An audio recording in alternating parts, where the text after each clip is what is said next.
Hello, everyone. I'm Brady Briggs of LowKick MMA. Joining me today is Danny Sabatello, fresh off his Contender Series 35 victory over Taylor Moore. How are you, Danny? It's great to talk to you. I'm doing awesome, man. How are you? Pretty good. Pretty good. You didn't get the outcome you were looking for. You did get the win, but Dana neglected to sign you. Give me your thoughts on that. Yeah, after the fight, I had a feeling that there was a possibility that he wasn't going to give me the contract because I didn't get the finish. But I also did feel strongly that he should and that he was going to because I was very, very dominant in that fight. I got a 30-24 scorecard, and I don't even know if that's ever been done in Dana White Contender Series history. So I think with my dominance and how I just mauled an absolute good and game opponent, I thought I did deserve one, but Dana thought otherwise. I was pretty about it. Still am. Yeah, I don't blame you. I wouldn't disagree with that scorecard either. It was as dominant of a fight as you could have had. You couldn't have been more relentless with it. If you don't get your first initial takedown, which you usually do, you chain another one on top of it. It's something very rarely we see in the sport. It was really a beautiful thing to watch. Yeah, I feel like if I could just keep being relentless with takedowns, and even my striking, really, there was just no way that guy was gonna keep up with me. He picked up one of my shots, and I just go to the second one, and if he was gonna defend that second one, I would have to a third one. Eventually, I'll get a takedown on all these times. It's just a matter of which one it's going to take him down. Maybe the first, maybe the second, maybe the third, maybe the fourth. Right. Aside from a two-time Big Ten champion, what are your other wrestling credentials? Yeah, so I wrestled in the Big Ten at Purdue University. I was a three-time NCAA qualifier. I was fortunate enough my senior year to have the NCAAs at Madison Square Garden, which is pretty awesome. I choked, didn't accomplish what I wanted to.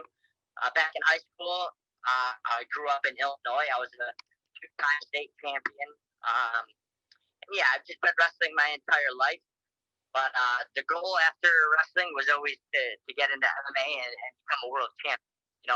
Growing up, I was very serious about my wrestling career, but I always did know once I was done wrestling in college, it was going to transfer over to MMA.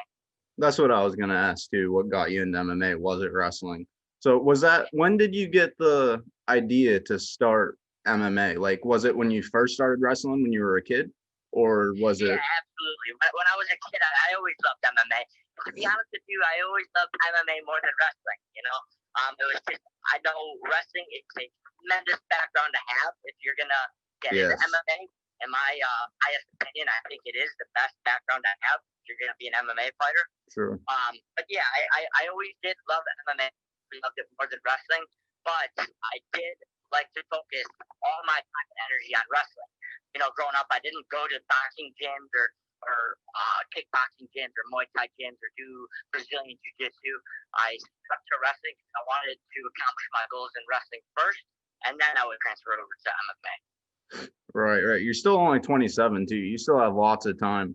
Right. You can still make it to the UFC for sure, especially if you keep winning. You're 9-1 with 7 finishes. Your only defeats to Erwin Rivera, who's doing well in the UFC right now.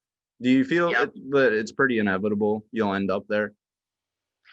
Yeah, right now I'm kind of just weighing out all my options. I'm not gonna lie and say that I don't care that I didn't get signed to the UFC. The bottom line is I do care, and I always wanted to be in the UFC. I always wanted UFC over Bellator or Ryzen or one championship. But now that Dana didn't take me, we're just gonna weigh out all the options. Maybe I signed a Bellator contract. Maybe I signed a one contract. We'll see. I'm kind of just letting the dust settle right now, adjusting everything that happened a few days ago, and then I'll probably have a meeting with my manager and coaches and see where we go from here. Yeah, one would be a really good promotion for you to go to as well. Have any promotions reached out to you in the last couple of days? A couple of promotions have been in contact with my manager. He's still dishing out everything and all the facts and deals and what we want to do, and then he's going to present to me probably within the next few days. I want to keep the ball rolling. I got out of that last fight. I don't have a scratch on me. I don't have an injury or anything. I'm ready to fight again, next weekend. So I don't want to dumb and jump into things, but at the same time, I mean, I want to fight too. I don't know what promotion it's going to be for. Right. I was going to ask you that too when you'd like to get back in there. It would be really cool to see you back in there soon. What have you been doing since your fight? You still in Vegas? No, I flew back yesterday. I haven't been doing much. I watched the fight over and over and over again. And again, I'm in a weird spot because I'm not necessarily unhappy with how I performed. Although I should have got the finish. I probably in the third round should have let him up and struck with him more. But I am a little bit satisfied with myself and how I dominated. You should be. The guy, he didn't get one offensive thing on me. He didn't get a strike on me. Nope. He got nothing to me. So really, I've just been relaxing and just like thinking, what my next moves are going to be. Yeah, you should definitely be proud of that performance, man. You dominated that fight. Thank you. What fighters did you start watching? Like, who are your favorite fighters to watch, and maybe even that you've tried to mold yourself after? So I'm from Chicago, and one of the big guys in Chicago is Clay Guida. So I always growing up watched Clay's fights, and I loved his toughness and relentlessness. I always watched him growing up, and it's funny because one of my favorite fighters is also Mike Brown, and now he's my coach.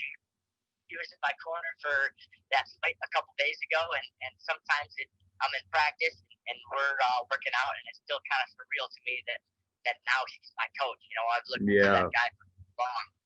Yeah, I love Mike Brown too. That's what I started watching was the WEC when he took the belt from Faber. I was so upset because I was a huge Faber fan, but it's awesome, man. He's a great coach. Awesome, though. Yeah, for sure.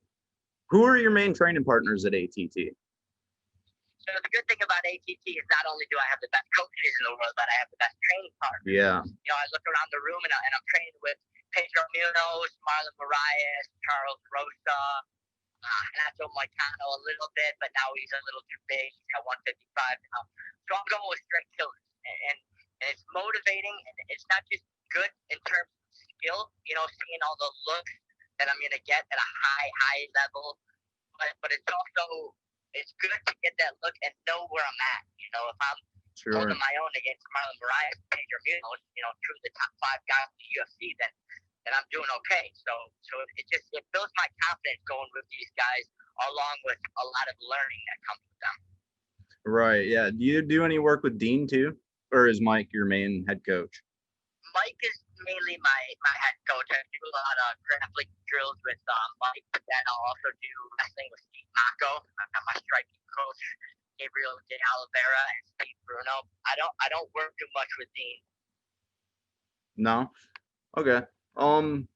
Well, is there anything you'd like to say to your fans? For the people that ride with me and support me, that's awesome. Let's keep riding. The people that don't like me can go fuck themselves. Absolutely, I hear you. Well, it's been great chatting with you, man. I hope to see you in the UFC soon. You're a dominant talent. You definitely deserve to be there. Thanks, bro. I really appreciate it. Yep. Thank you. Thank you for the time. Yep. We'll see you. Take care, buddy.